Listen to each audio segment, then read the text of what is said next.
Eu quero convidar a todos para abrirmos juntos as Escrituras no Evangelho de Cristo, conforme o registro de Lucas, capítulo 3.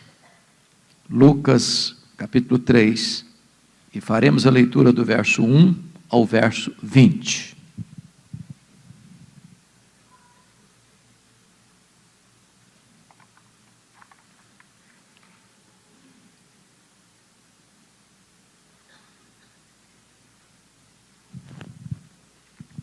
Lido o texto, por favor, mantenha a sua Bíblia aberta comigo nesta passagem.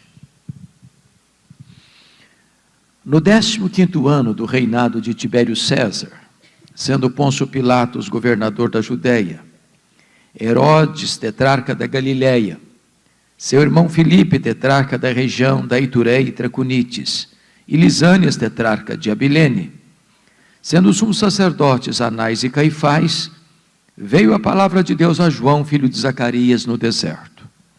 Ele percorreu toda a circunvizinhança do Jordão, pregando o batismo de arrependimento para a remissão de pecados, conforme está escrito no livro das palavras do profeta Isaías: voz do que clama no deserto, preparai o caminho do Senhor, endireitai as suas veredas.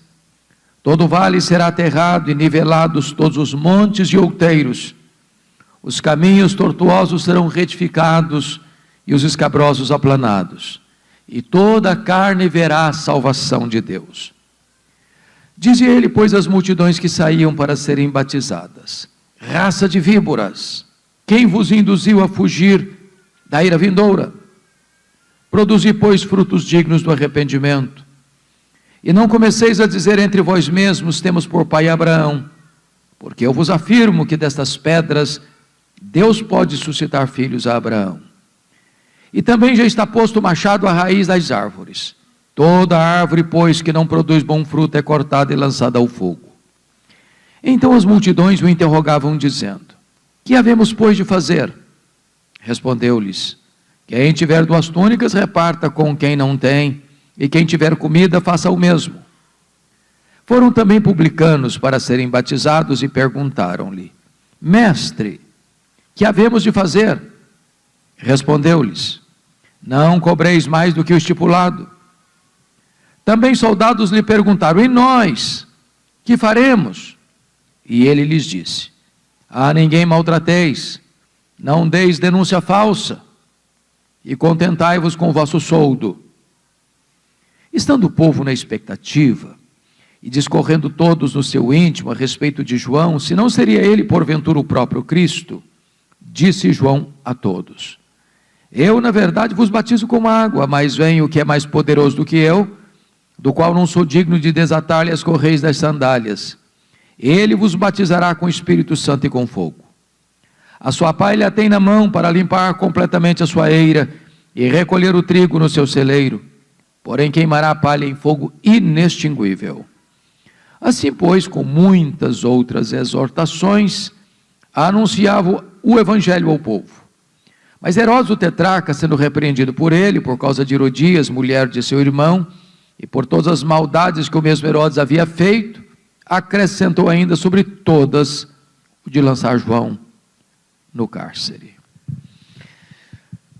Meus irmãos, João Batista é certamente uma das figuras mais emblemáticas da história e uma das figuras mais importantes no registro bíblico.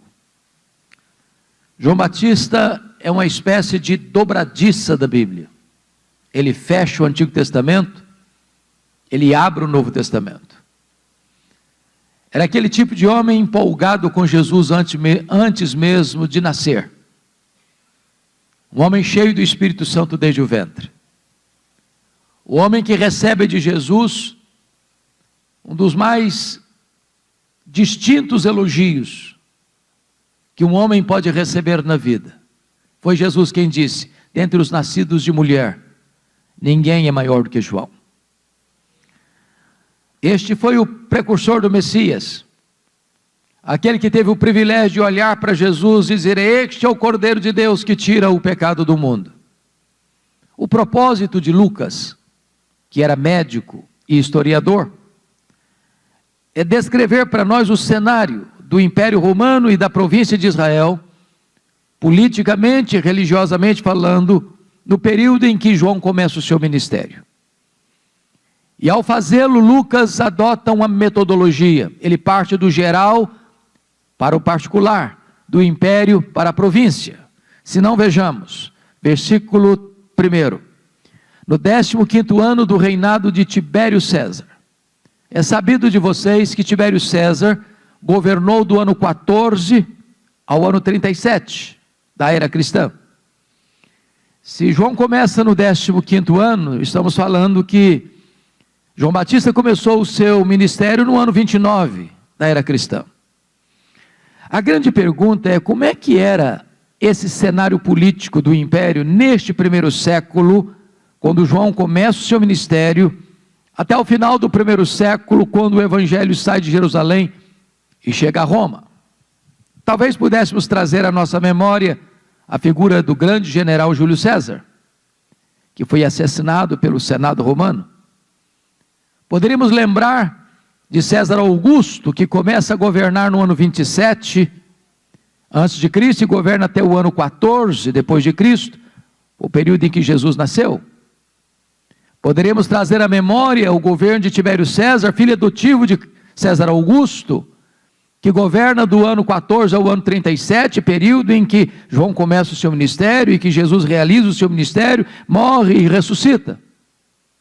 Poderíamos lembrar de Calígula, que governou de 37 a 41, e foi um homem tão mau, que foi assassinado. Poderíamos trazer à memória o governo de Cláudio, que governou de 41 a 54, quando houve uma grande fome no mundo, e os judeus foram expulsos de Roma.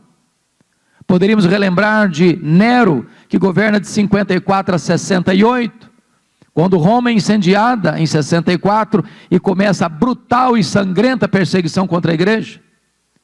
Poderíamos lembrar de Vespasiano, que governa de 69 a 79, período em que Jerusalém é atacada e tomada, havendo a grande diáspora, período em que também se constrói o anfiteatro da morte, o Coliseu Romano em Roma. Poderíamos trazer à memória o governo de Tito Flávio, que governa de 79 a 81, e poderíamos fechar esse registro lembrando-nos de Domiciano, que governou de 81 a 96, foi chamado de segundo Nero, foi o primeiro imperador a rogar para si o título de Senhor e Deus, o imperador que deportou o apóstolo João para aquela colônia penal, a ilha do Mar Egeu, a ilha de Patmos. Por que estou lhes trazendo esse breve registro? Apenas para pontuar um ponto, um aspecto.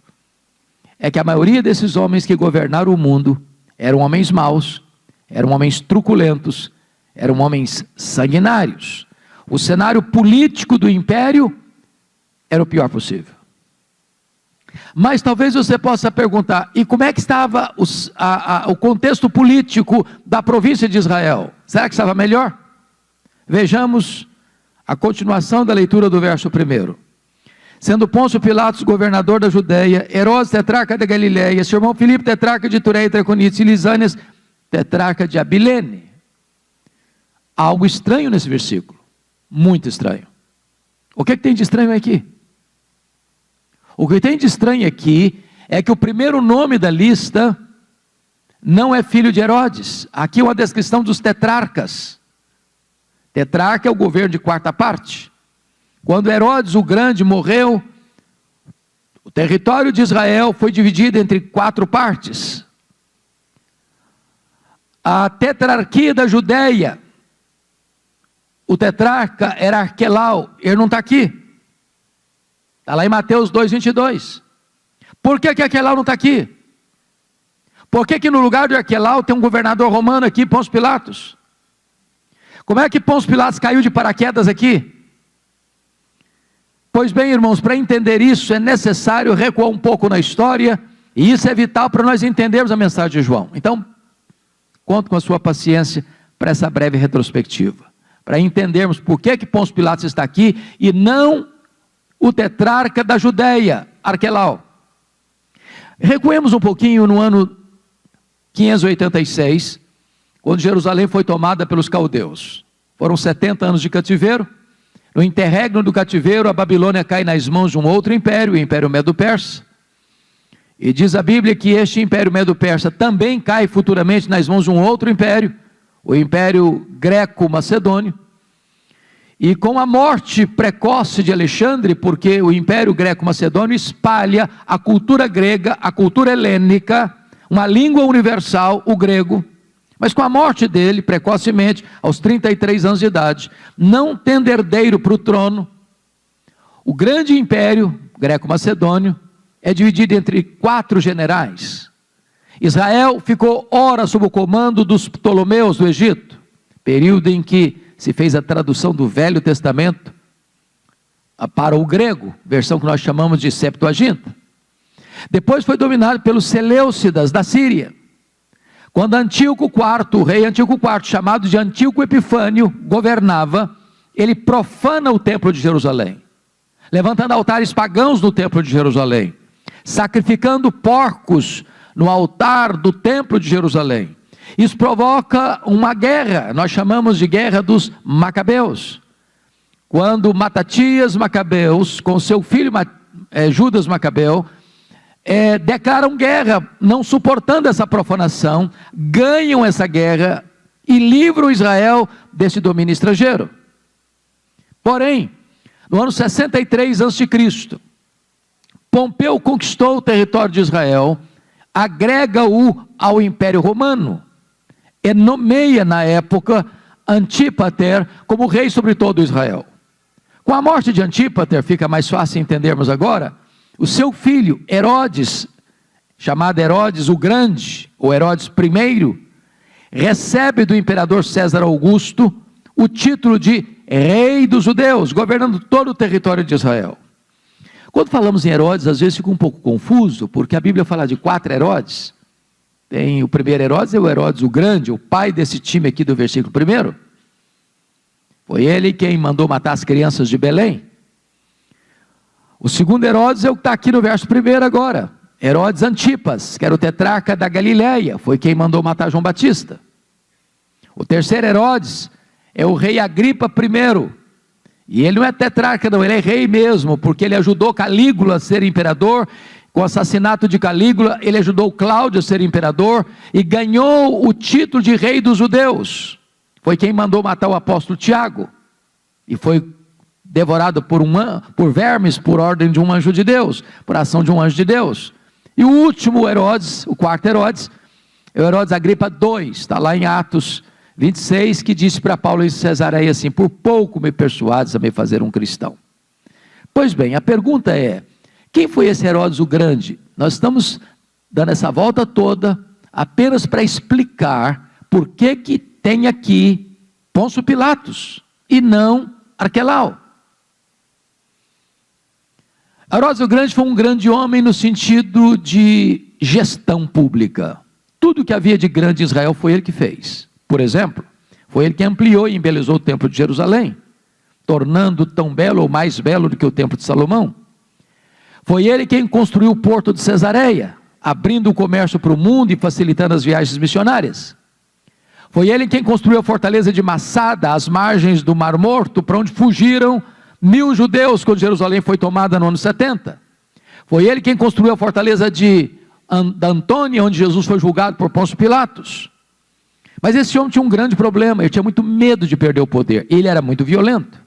Quando ele assumiu o governo, o primeiro ato de governo dele foi mandar matar mais da metade do sinédrio judaico, que era composto de 71 membros, para dizer, aqui quem manda sou eu. Para vocês terem uma ideia, esse homem casou-se 9 vezes, formando uma família disfuncional. A sua chamada esposa predileta era Mariana, da nobreza. E logo que ele se casa com Mariana, Alexandra, sua sogra, pediu para ele nomear o jovem Aristóbulo, de 17 anos, como sumo sacerdote.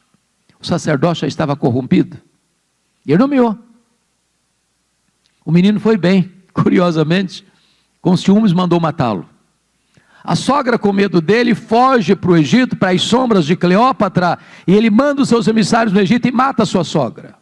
e começa a matar os membros da família de Mariana, porque eram da nobreza, e tinha medo que eles conspirassem contra ele. O imperador César Augusto convoca Roma para lhe dar uma descompostura, e disse: é melhor ser filho de um porco do que ser filho de Herodes. Antes de viajar, porém, com medo de Mariana conspirar contra ele, assassinou a sua mulher, Mariana, a esposa preferida. Quando ele retorna de Roma, ele manda 2 dos seus filhos estudarem em Roma, e Salomé, a sua irmã, disse assim: quando os seus filhos voltarem, estarão mais aptos para governar do que você. Ele não teve dúvidas, estrangulou os 2 filhos. Quando ele estava doente, lá em Jericó, na instância que ele mesmo construíra, com medo de que seu filho primogênito tomasse posse do poder, mandou matar o seu filho primogênito. No dia da sua morte, ele disse para sua irmã Salomé o seguinte: você vai me prometer que no dia que eu morrer, na hora que eu morrer, você vai mandar matar pelo menos uma pessoa de cada família nobre de Israel, porque eu quero ter sangue e lágrimas no meu funeral. Por que estou lhes trazendo essa história toda? Primeiro, para explicar o versículo primeiro. Segundo, porque há um texto na Bíblia, pastor Cláudio, que eu não entendia. Desde criança na igreja, fazendo peças de Natal, escutando a história do Natal, ouvindo sermão sobre o Natal, eu não entendia Mateus capítulo 2. Está escrito lá que uns magos vieram do Oriente, chegaram em Jerusalém e fizeram uma pergunta: onde está o recém-nascido rei dos judeus? Vimos a sua estrela no Oriente e viemos para adorá-lo. E diz o texto que o rei Herodes se alarmou, e com ele se alarmou toda a cidade de Jerusalém. Como é que um rei se alarma com uma pergunta dessa? Como é que uma cidade inteira entra em pânico apenas com uma pergunta dessa? É porque Jerusalém sabia do que esse homem era capaz de fazer, sempre que na cabeça dele, alguém se colocava no caminho dele, com o propósito de ser rei no lugar dele. Foi por isso que ele mandou matar as crianças de Belém e arredores. Mas eu tenho uma boa notícia para lhes dar nesta noite: é que os poderosos deste mundo também morrem. Louvado seja o Senhor. Só Jesus, o Rei dos Reis, jamais será apiado do poder. Com a morte dele, todo o território de Israel é dividido em 4 partes. Nós chamamos na Bíblia de tetrarquia. O tetrarca da Judéia, onde está Jerusalém, era Arquelau, está lá em Mateus 2:22. Só que o Arquelau não está aqui. E por que o Arquelau não está aqui? E por que no lugar do Arquelau está Pôncio Pilatos?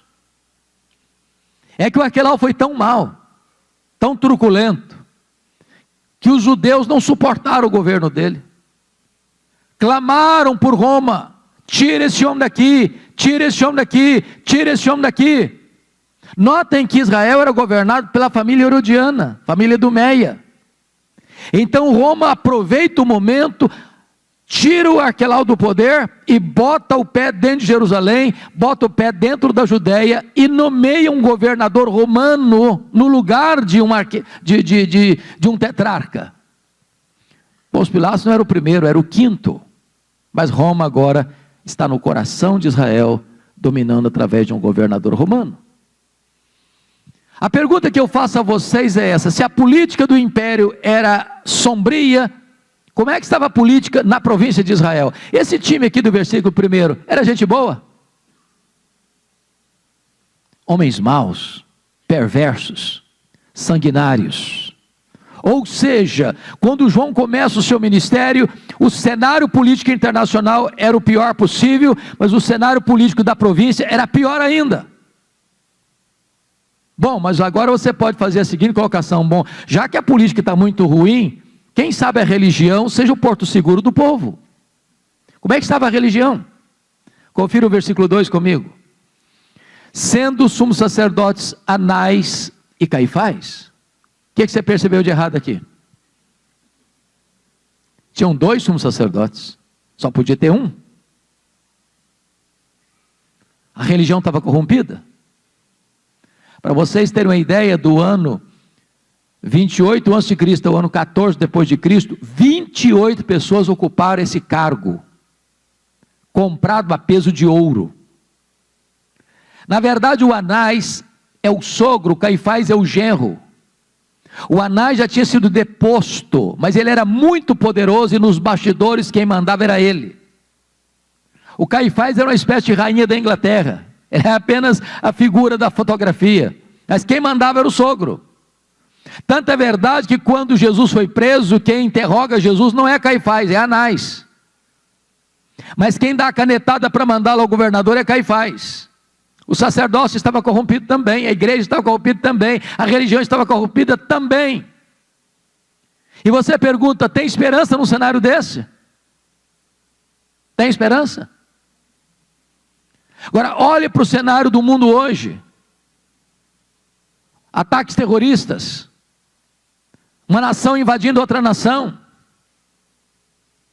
conflitos tribais, étnicos, religiosos, uma agenda global anticristã, um ataque frontal ao cristianismo. E você pergunta, tem esperança no cenário desse?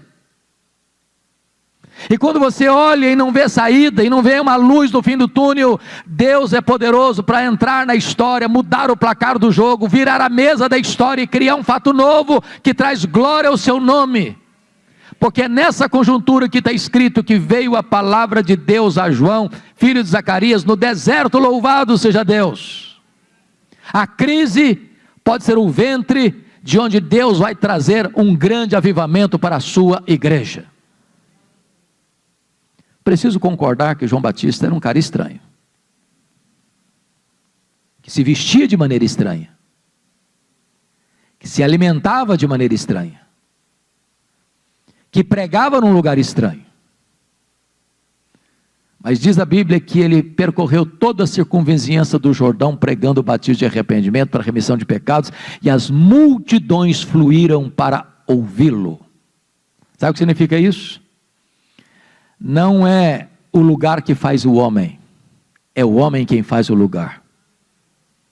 Não importa se numa grande cidade, se numa pequena cidade, se numa região rural, se num templo moderno, se numa igrejinha de chão batido, se no deserto ou debaixo de uma árvore, se a palavra de Deus vier, as multidões vão se ajuntar para ouvir a palavra de Deus.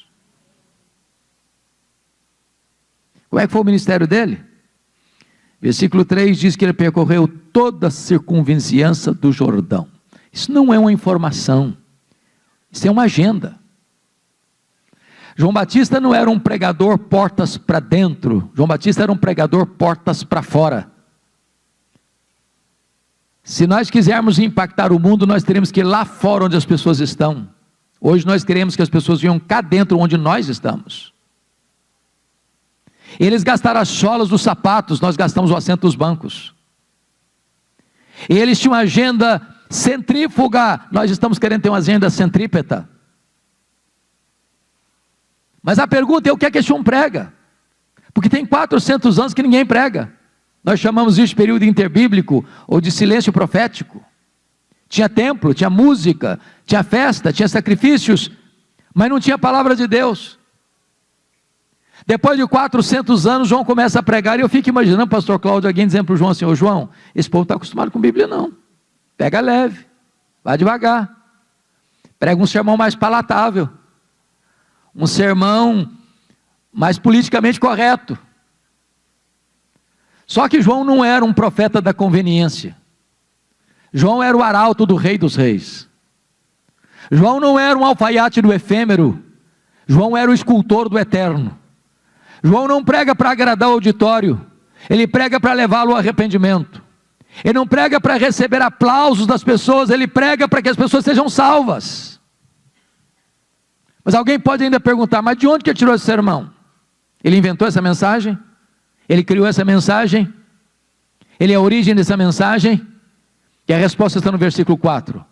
Conforme está escrito nas palavras do profeta Isaías. Isso é maravilhoso, irmãos, porque quando o primeiro pregador da era do neotestamentário se levanta para pregar, ele abre a Bíblia e prega a Bíblia. Deus não tem nenhum compromisso com a palavra do pregador. Deus tem compromisso com a sua palavra. O que tem promessa de não voltar vazia não é a palavra do pregador, é a palavra de Deus. Então, se você for pregar, abra a Bíblia e pregue a Bíblia. Mas notem comigo, que João nos é apresentado aqui como engenheiro de trânsito do reino de Deus. Versículo de número 4, nos diz: voz do que clama no deserto, preparai o caminho do Senhor. O que tem como pano de fundo aqui, é que naquele tempo, quando um imperador ou um rei ia visitar uma província longínqua, não tendo estradas adequadas para a comitiva real passar, ele mandava os seus engenheiros de trânsito abrir estradas, e Roma o Império Romano foi muito importante nisso. Só que João não está falando de estrada, ele está falando do meu, do seu, do nosso coração. Preparar o caminho do Senhor, meus irmãos, é o que nós chamamos de avivamento. Avivamento. Eu tive o privilégio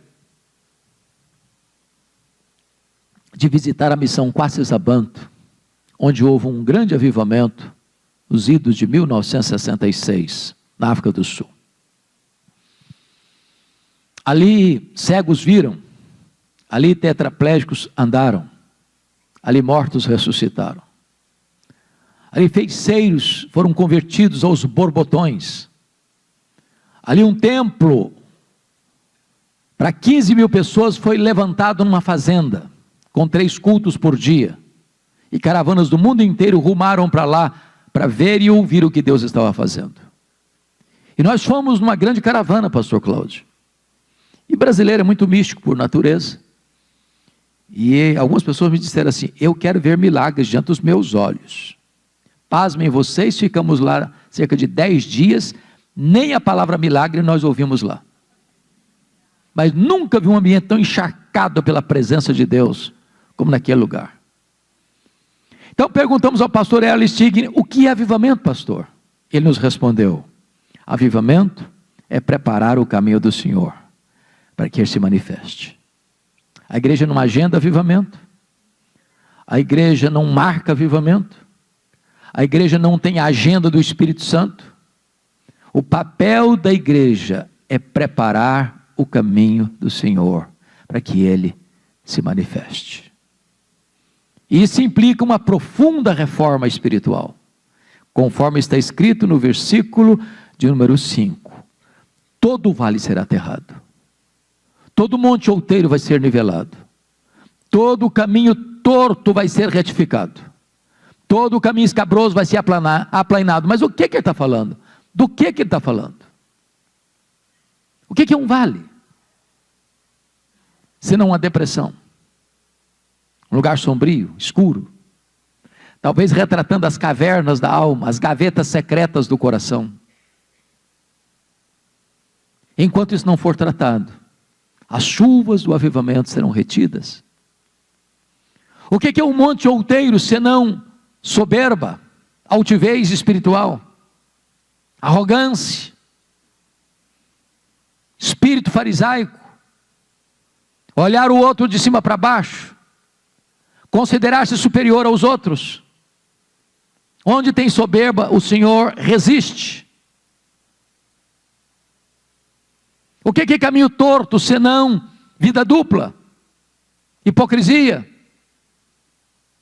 teatro, espiritualidade cênica? Enquanto as máscaras não caírem, o avivamento não chega. O que é caminho escabroso? É caminho fora do lugar. Enquanto a nossa vida não for alinhada com a verdade de Deus, as chuvas do avivamento serão retidas. Notem vocês que a reforma precede ao avivamento, porque é depois da reforma que o versículo 6 nos aponta o caminho do avivamento: e toda a carne verá a salvação de Deus. Bom, mas você pode perguntar ainda o texto seguinte: quem estava lá no deserto ouvindo João Batista? Confira comigo. O versículo 7 e o versículo 10 diz aí que tinham multidões. Notem o plural, multidões. E quando você vai entender multidões, é porque Mateus 3 Marcos 1 e Lucas 3 diz que toda a circunvizinhança do Jordão, toda a província da Judéia e toda Jerusalém estava no deserto. Mas que tinha mais. Dá uma olhadinha no versículo 12. Os cobradores de impostos estavam lá, os publicanos. Dá uma olhadinha no versículo 14. Estavam lá também os soldados. Por que eu estou querendo trazer isso aqui à tona? Eu acho que todos nós nos interessamos pelo crescimento da igreja. E hoje acontece alguma coisa muito curiosa em alguns lugares, é que muita gente às vezes vai para o seminário e ele termina o seminário e não está muito empolgado com o pastorado, ele está querendo continuar a sua carreira acadêmica. E aí ele já aproveita o ensejo e sai do seminário para se matricular num mestrado. E aí ele termina o mestrado, para não perder o pulo, já se matricula num doutorado. E aí, para não perder a boca, já se matricula num pós-doc. E aí ele vira um especialista. Especialista em plantação de igreja. Ele nunca plantou um ponto de pregação, mas é especialista em plantação de igreja. Especialista em crescimento de igreja. Ele nunca atravessou a rua para falar de Jesus para o vizinho, mas ele é especialista em crescimento de igreja. E esses especialistas dizem assim: você quer plantar uma igreja relevante? Você tem que plantar uma igreja homogênea. Explico. Bom, eu quero plantar uma igreja para alcançar a classe rica da cidade, porque quero ter gente com dinheiro para fazer grandes investimentos no reino. Então eu vou plantar uma igreja onde? Bom, vou plantar uma igreja então do lado de um grande condomínio de alto padrão. Ou se não, eu vou plantar uma igreja para alcançar a classe intelectual da cidade. Eu quero gente formadora de opinião, eu quero gente aqui que tem a capacidade de influenciar intelectualmente a cidade. Bom, então eu vou plantar uma igreja onde? Vou plantar a igreja do lado de um grande centro universitário. Outros, não, eu não vou fazer nada disso não, eu vou fazer uma opção pelos pobres. Eu vou para o bairro mais carente da cidade. Quando eu olho a Bíblia, irmãos, eu não vejo nada disso. Nada disso. A igreja de Deus é o único lugar do mundo onde o homem mais rico da cidade se assenta do lado do homem mais pobre da cidade e eles são rigorosamente iguais. A igreja de Deus é o único lugar do mundo onde o maior empresário da cidade, sendo um diácono da igreja, carrega a cadeira nas costas para o pedreiro sentar e sentar com honra. Na igreja de Deus não se olha a conta bancária, não se olha os diplomas da parede, não se olha a cor da pele. Na igreja de Deus somos todos rigorosamente iguais. Louvado seja o Senhor. Bom, mas você pode fazer uma outra pergunta ao texto. Quais são as grandes ênfases da pregação de João Batista? Pregação de avivamento. Quais são as ênfases? Em primeiro lugar, confira comigo o versículo 7. João Batista alerta sobre o perigo mortal da hipocrisia. Olha aí, versículo 7. Dizia ele, pois, às multidões que saíam para serem batizadas: raça de víboras! E eu fico escandalizado com João Batista. É muita acidez na voz, não? Muito tóxica essa palavra. Por favor, não repita esse modelo na igreja. Eu fico imaginando o pastor Cláudio, com a doçura que ele tem, chegar domingo aqui e fazer a seguinte saudação: raça de víboras, por que vocês vieram aqui hoje? Não vai dar certo, não vai combinar.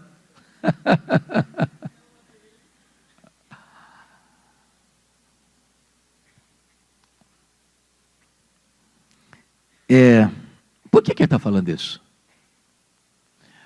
Preste atenção nisso.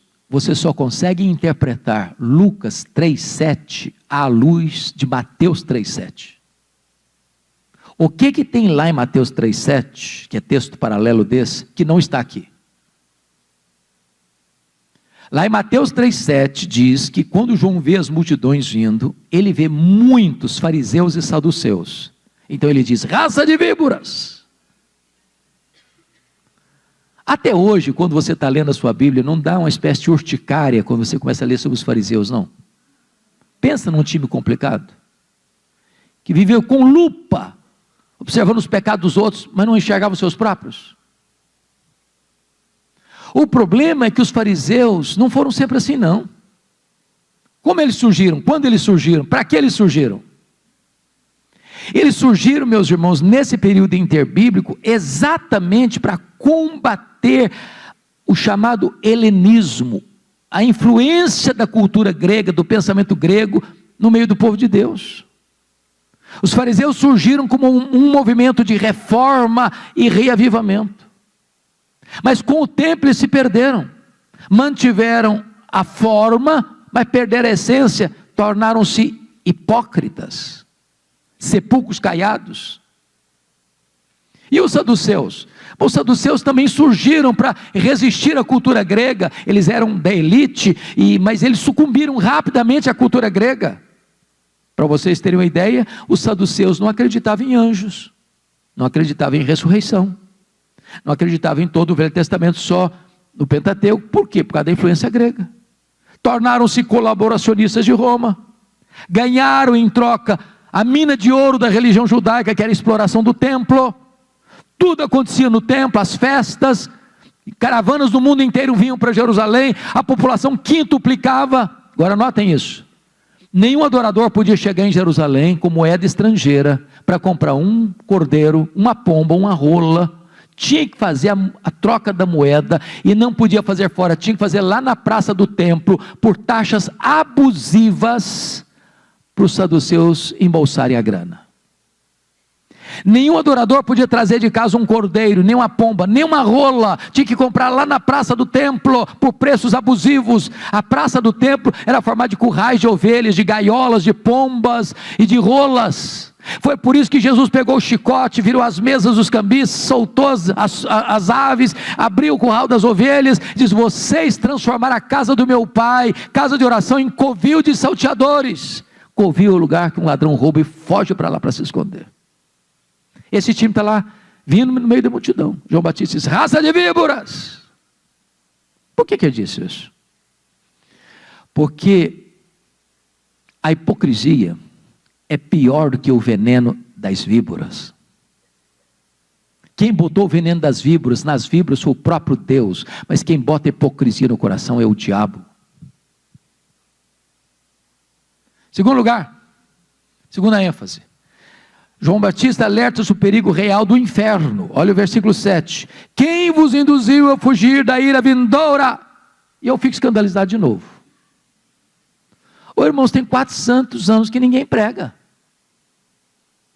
Tem tanta coisa boa na Bíblia para pregar.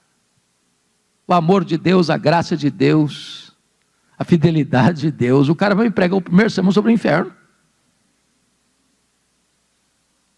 Eu posso até garantir a vocês uma coisa: nenhum pregador, depois de pregar um sermão sobre o inferno, vai receber um tapinha nas costas, depois do culto, dizendo assim: pastor, que sermãozaço que o senhor pregou hoje.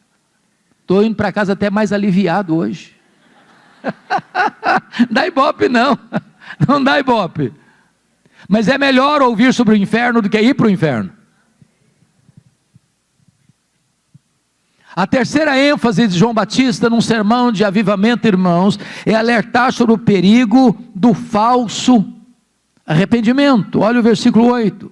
Produzir, pois, frutos dignos do arrependimento. Não é arrependimento e novamente arrependimento, é arrependimento e frutos dignos de arrependimento. Por que é importante ressaltar isso aqui?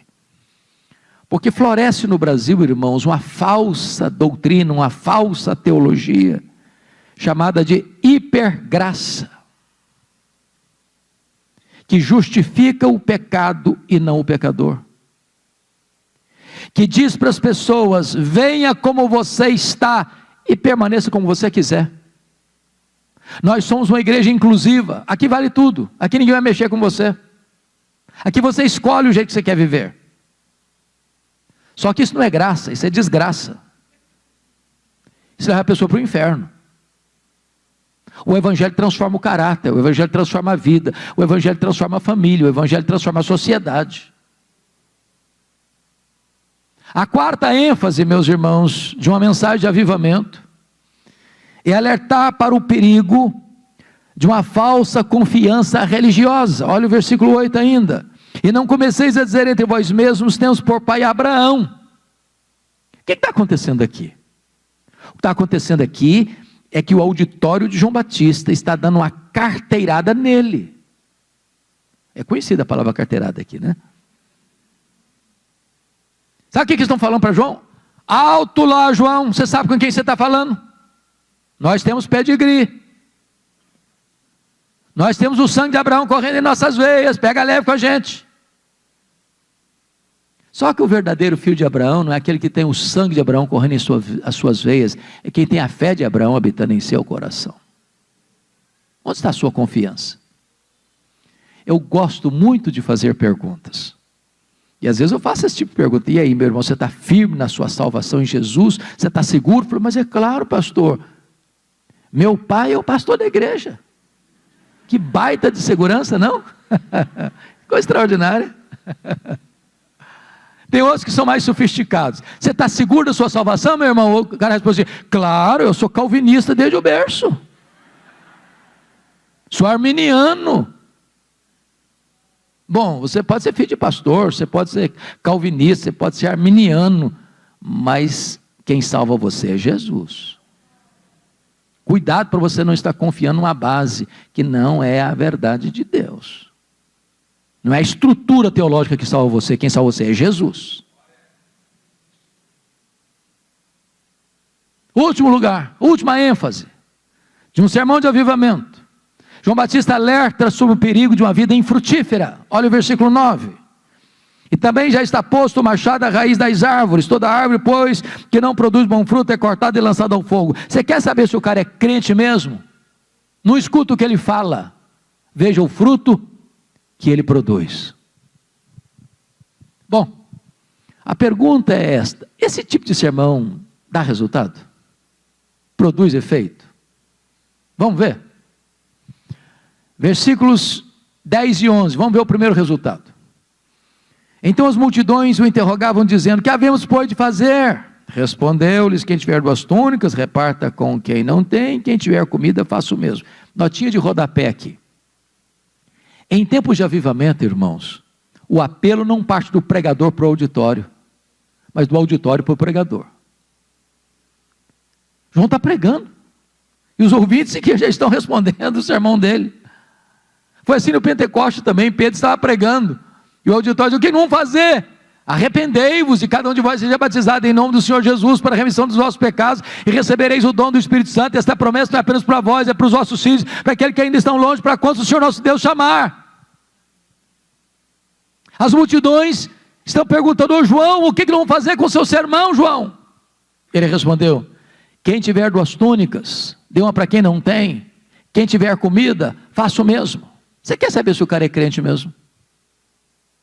Veja se ele é generoso.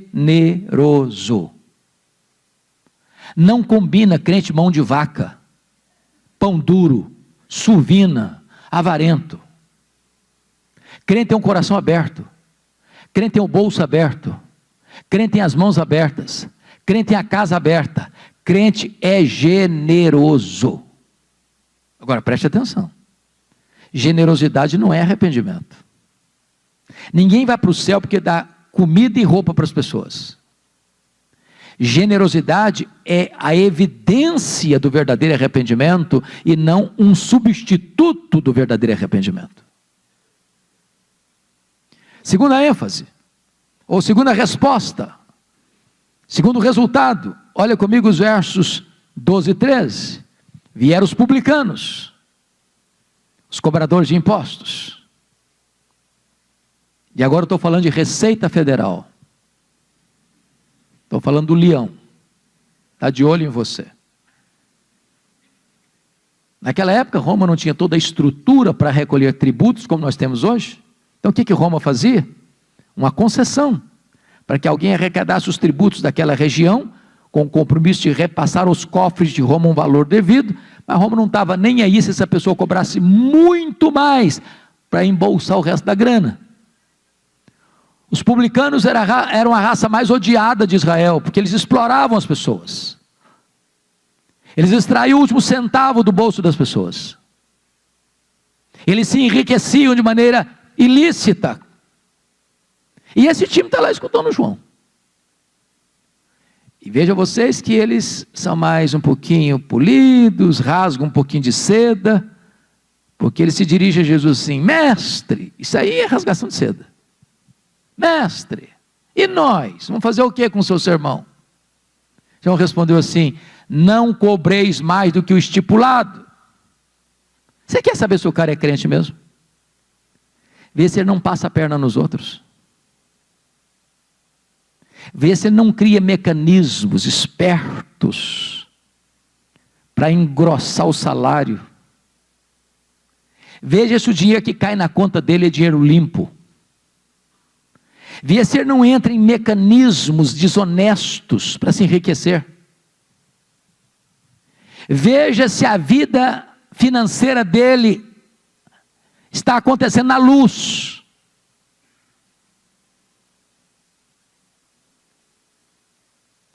Veja se ele é confiável.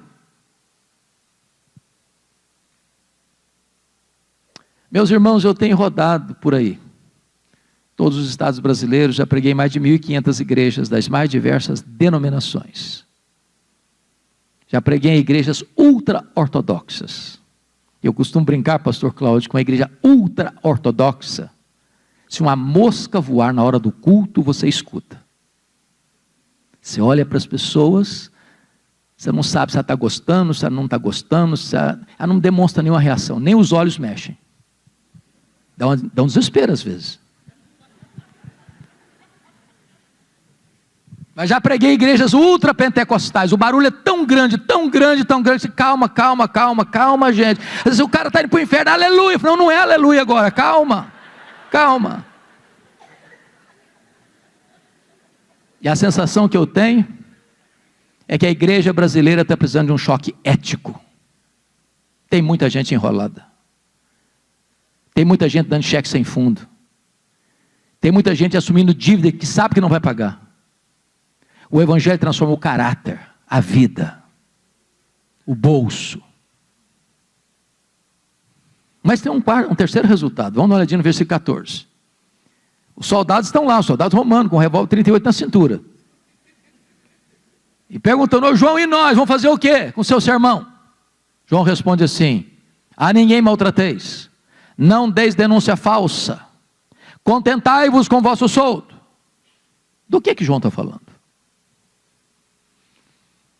A ninguém maltrateis. Preste atenção nisso, irmãos. Qualquer pessoa, seja uma autoridade civil, militar, política, religiosa, do alto da sua liderança, tem que ter muito cuidado para não machucar pessoas que estão debaixo delas, sob a liderança delas. No reino de Deus, a pirâmide está invertida. Quanto maior você for, mais você deve servir. Então não use da liderança que você tem para machucar as pessoas, para humilhar as pessoas. Não maltrate ninguém. Não deis denúncia falsa. Do que ele está falando? É que os soldados romanos estavam mancomunados com os cobradores de impostos para receber propina, para embolsar. Então eu vou ilustrar. Como é que é o seu nome, filho? Você é de camisa azul? André. Me permita usar o seu exemplo. Imagine você que o cobrador de imposto chegasse na casa do André e dizer o seguinte: André, eu vim te comunicar que você vai pagar tanto de imposto esse ano. O André dava um suspiro desesperador e disse: eu não posso pagar isso tudo. Se eu for pagar esse tanto de imposto esse ano, a minha família vai passar necessidade. O cobrador de imposto disse: pois é, André, esse então você vai pagar. Não discutia, não ia embora. Entrava o soldado romano, com 38 na cintura. André, eu vim te avisar que você vai pagar esse tanto de imposto esse ano. Eu não posso pagar isso tudo esse ano. Ou você paga ou eu te denuncio. Você denunciar para um soldado romano é botar a cabeça a prêmio. Parte dessa grana ia para o bolso do soldado. João Batista diz o seguinte: contente com o seu salário. Você quer saber se o cara é crente mesmo? Veja se ele não faz falcatrua, política subterrânea, dos bastidores escuros da corrupção. Veja se ele não faz negociata para fechar um acordo, fechar um contrato. Veja se ele não abre mão da sua consciência na hora de fechar um negócio para ter lucro. Veja se ele não faz jogo de cintura para receber propina. Veja se o dinheiro que cai na conta dele é limpo. Irmãos, eu sei que essas coisas não acontecem mais no Brasil, mas nunca é demais alertar. Pastor, isso não tem nada a ver com o Evangelho. Sabe o que João estava pregando? Versículo 18, ele está pregando o Evangelho. O Evangelho. Bom, dito isto, eu quero terminar falando 3 coisas do pregador. A primeira coisa do pregador está aí no versículo 15 e 16. Eu queria muito que você prestasse máxima atenção no versículo 15.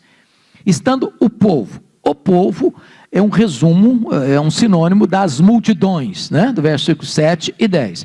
O povo, estando o povo na expectativa e discorrendo, preste atenção, todos, não a maioria, discorrendo todos no seu íntimo, a respeito de João, se não ser ele porventura o próprio Cristo. Disse João a todos, já que a cogitação é de todos, ele responde a todos. Eu, na verdade, vos batizo com água, mas um que é mais poderoso que eu, do qual não sou digno de desatar-lhe as correias das sandálias, e ele vos batizará com o Espírito Santo ou com fogo. Vamos entender isso aqui. As multidões estão vindo de todo lado. De repente, todos começam a pensar assim: gente, você quer saber de uma coisa? Esse João aí, ele não é precursor do Messias, é nada. Ele é o próprio Messias. É ele. Não pode ser outro. Ninguém tem o melhor perfil para Messias que ele. Tem que ser ele, é ele mesmo. Preste atenção nisso. Todos os votos que entraram na urna para candidato a Messias foram dados a João Batista. Nenhum voto em branco, nenhum voto em nulo. Todos pensaram a mesma coisa. Só que esse pensamento de todos, sem exceção, se transforma numa pergunta que vai beijar os ouvidos de João Batista com aquela voz sedosa do sibilo da serpente. E a pergunta era esta: porventura tu não és o próprio Cristo? Olha a tentação aí. Olha a isca venenosa aí. Se João tivesse engolido a isca venenosa, ele teria dado uma coçada na cabeça. Bom, gente, pensando bem, quer dizer, eu acho que eu sou um fenômeno. Nunca ninguém levou tanta gente para um deserto como eu. Se eu me declarar Messias aqui, já que tantos se declararam, o povo já tem do meu lado. Não, ele não engoliu a isca venenosa, não. Ele foi categórico: eu não sou Messias, eu vim preparar o caminho do Messias. Eu não sou o verbo, eu sou apenas uma voz que clama no deserto. Eu não sou a luz, eu aponto para Jesus e digo: este é a verdadeira luz que vindo ao mundo ilumina todo homem. Eu não sou o cordeiro, eu aponto para Jesus e digo: este é o cordeiro de Deus que tira o pecado do mundo. Eu não sou o noivo, eu sou apenas um amigo do noivo. Eu batizo com água, mas aquele que vem depois de mim é mais poderoso que eu, e ele vos batizará com o Espírito Santo e com fogo. Eu não sou sequer digno de curvar, desatar as correias das suas sandálias. Convém que ele cresça e que eu diminua. Esse homem entende uma coisa: toda a glória dada ao homem é glória vazia, é vanglória, é idolatria, é abominação para Deus, porque Deus não divide sua glória com ninguém. Não a nós, Senhor, não a nós, mas ao teu nome da glória. Essa é a convicção desse homem. Segunda coisa que eu quero destacar do pregador: ele tem plena consciência da sua limitação. Olha o versículo 16. Eu batizo com água, mas aquele que vem depois de mim é mais poderoso que eu, e ele vos batizará com o Espírito Santo e com fogo. Me permita dizer isso. Quantos anos tem esta igreja, pastor? 150 anos, que coisa maravilhosa, 1 século e meio, pregando o Evangelho. Meus irmãos, quantos homens de Deus já assumiram o púlpito desta igreja em 150 anos? Homens ilustres. Temos um nobre, um príncipe atualmente, e se Jesus não voltar antes, outros virão. Mas todos eles, os que já foram, os que estão e os que hão de vir, Todos, literalmente todos, sem exceção, todos nós somos rigorosamente limitados. O pregador só pode falar aos ouvidos. Só o Espírito Santo pode falar ao coração. Não importa como um pastor batiza, se por aspersão, se por efusão, se por imersão, o pastor só pode lidar com o símbolo, com a água. Só Jesus pode batizar com o Espírito Santo e com fogo. O pastor pode pegar os elementos da ceia, partir o pão, distribuir o vinho, mas ele não pode tornar isso eficaz ao coração das pessoas. Nós somos o quê? Limitados.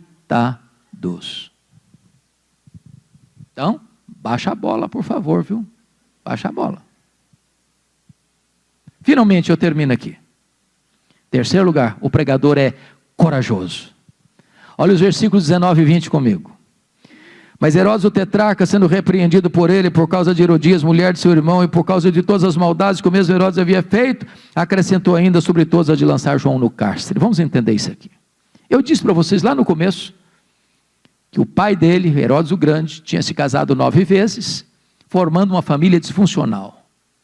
Dos muitos filhos que ele teve, 4 deles ocuparam um poder político. Arquelau, tetrarca da Judeia, Herodes Antipas, tetrarca da Galileia, Filipe, Traconites e Lisânias, tetrarca de Abilene. Mas ele tinha muitos outros filhos.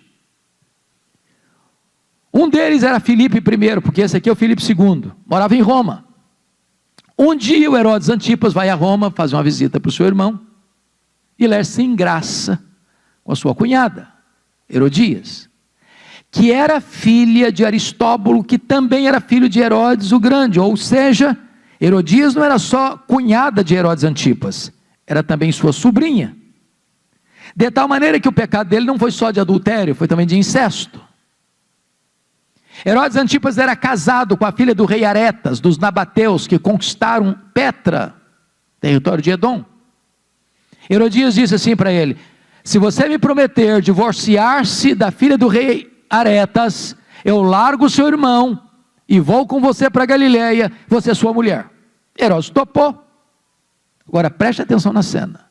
Um dia, o Herodes desembarca com Herodias a tiracolo, lá na Galileia, e o João, que era cara de leão, não tinha medo de ninguém, botou o dedo na cara dele e disse: não tinha listo possuir a mulher do teu irmão. Ele sabia que estava mexendo num vespeiro, num ninho de cobras. Sabia que seria odiado por isso, e foi. Aliás, foi preso. Preso aonde? Na masmorra de Maquerós. Sabe onde fica Maquerós? Do lado do Mar Morto. 45 a 50 graus todo dia. Se você está pensando que Recife está quente, isso é refresco. O Herodes até gostava de ouvir João Batista, sabia? Quando ele ia ouvir João Batista, sabe de que assunto João Batista tratava com ele? Juízo final. E o cara ficava mais desesperado ainda. Um dia teve uma festa de aniversário do Herodes. Seus amigos, seus convidados, estavam todos chapados, bêbados. Quando entra a filha de Herodias dançando desenvoltamente, e ele, tomado de emoção etílica, assina um cheque em branco e dá para a menina, dizendo o seguinte: você pode pedir o que você quiser, que eu vou lhe dar. A menina, tão maligna quanto a mãe, procurou a mãe e disse: mamãe, o que é que eu peço?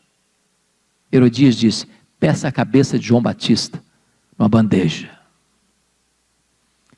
Agora preste atenção, sai o carrasco lá da Galileia, vai lá no Mar Morto, tira João Batista da cadeia, bota a cabeça dele num cepo, e a espada tosa a cabeça dele. E agora, o carrasco vem trazendo aquela cabeça ensanguentada, como bolo da profanação, para a festa da iniquidade. E você sai dessa cena horrorizado, chocado, perplexo, diz: meu Deus, que tragédia, que final infeliz. Você fica silencioso, totalmente chocado com a cena. Só que João Batista não pensava assim. João Batista entendia que é melhor você estar preso com a consciência livre do que você estar livre com a consciência presa. João Batista entendia que é melhor você perder a cabeça com honra do que viver com desonra. João Batista entendia que o que importa não é como um homem morre, mas é como ele ressuscita. Eu pergunto a vocês, que pai, que mãe hoje põe o nome num filho de Herodes? Sou um louco, um desavisado. Inspira, motiva, encoraja, entusiasma, ensinando-nos que se vivemos para o Senhor vivemos, se morremos para o Senhor morremos, quer pois vivamos, quer pois morramos, nós somos do Senhor. Ensinando-nos que se o ideal é maior do que a vida, então vale a pena dar a vida